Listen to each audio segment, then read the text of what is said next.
from Fort Lauderdale, Florida for Fox News. I'm joined today by City Councilman Bill Davis. Mr. Davis, how is this city holding up during spring break? Well, Shelley, the city is doing just fine. This time of year is always a little hectic down here in Florida, especially in the Fort Lauderdale area. But as always, we are equipped to handle the onslaught of tourists and college students such as they are and will be soon. How long does the spring break season last? Well, I wish I could tell it goes on all year. Of course, that's not the case. A lot of the air down here is pretty dull, and there's just a lot of people staying indoors not watching TV. But this time of year is great. Not all the colleges, however, take their breaks at the same time of holiday. I've noticed a trend for the East Coast colleges to have their spring breaks earlier than the Midwestern schools do, such as they are. What do you think motivates the East Coast schools to take their vacation time earlier? Well, I don't know. I wouldn't have any idea. I'm not a psychic. But I do have a theory on the topic, and that is that it's a little colder out there. Therefore, they'd like to get rid of that cabin fever, which often makes a man go crazy and do wild things at his home earlier than, say, in the Midwest. And because of all the bad weather, they're probably more likely to get away from that cabin fever quicker and be away from the inclement climate, so as it is.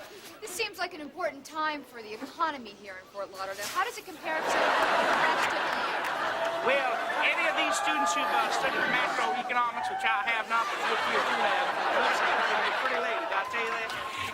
They know the fair process is based on supply and demand in most of the retail stores here. Well, just like Christmas time down here. This is our Christmas season, you might say, except we don't have any red shoes or jingle bells. But the next 5 weeks is going to be a very big shot there financially speaking for the people down here, such as they are.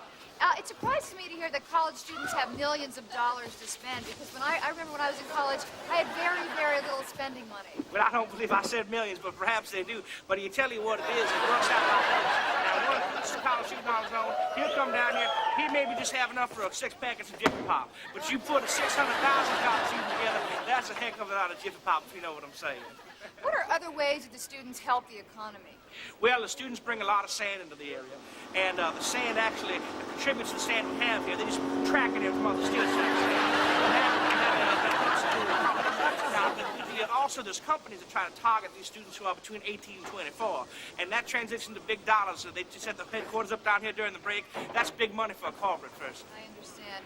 Well, Mr. Davis, I thank you for your time and hospitality. Well, thank you, Shelley. You're pretty as a peach. Did I tell you that? Thank I you like very them earrings. much. My gal has a petty slacker. Well, I bought them here in Fort Lauderdale. Did you? Well, that's good. I did. They're probably made by one of our local craftsmen. Oh, well, they were. That's what they said. All righty. Well, thank you, You Mr. take Davis. care now.